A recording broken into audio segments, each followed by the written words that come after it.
Okay. The reason I always do that in the videos is just to say hi and also to make the thumbnail on the clip.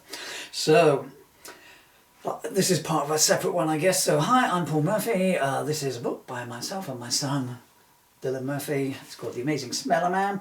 It is a spoof on Spider-Man, of course, as you probably gathered from the title. And instead of being bitten by a radioactive spider, Peter Putrid was caught in the blast of a radioactive fart and has now got amazing bum pump powers. And we're on episode 4 here, flashback part 2. Smelly hurtles back to ground, having made a cocoon of webbing, leaving a small hole in the corner so he can use his bum powers to steer.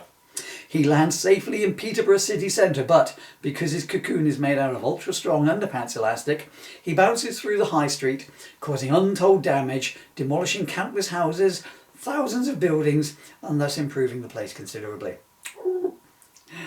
Losing momentum, the cocoon runs down a steep hill and crashes into an orphanage on viewing day, knocking over 38 prospective parents, but still cheering up the orphans who like a nice game of Skittles.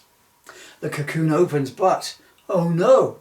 Trapped inside a 9-foot ball for 3 hours, with only his own bum powers for company, a highly nervous Smelly has gassed himself into amnesia. He stumbles out of the now rent cocoon and wanders off, no longer knowing who he is or who dealt it. Unfortunately, one of the other things he has forgotten is that he really should not eat cheese, and after stopping for a Stilton sandwich, 35 houses have their windows shattered, and some not just by the gust. Those are the really unlucky ones. Also shattered is the window to Aunt Meg's hospital room, just as she awakens from the latest in a long line of comas. She manages to see a shard of glass fly through the air and see it cut through the cable holding the ceiling light up before it all crashes down on her head and returns her to unconsciousness.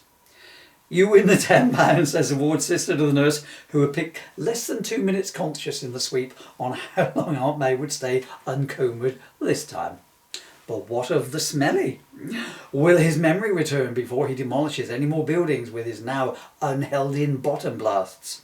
Will his memory return before Electrode causes more carnage in the city, as in his reign of terror he continues to plug himself into people's extension cables and bankrupts them with enormous electricity bills, plus standing charge just to rub it in?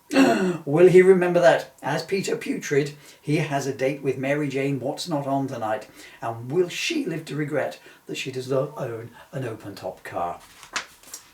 I'm enjoying reading this, so I'm going to do another chapter.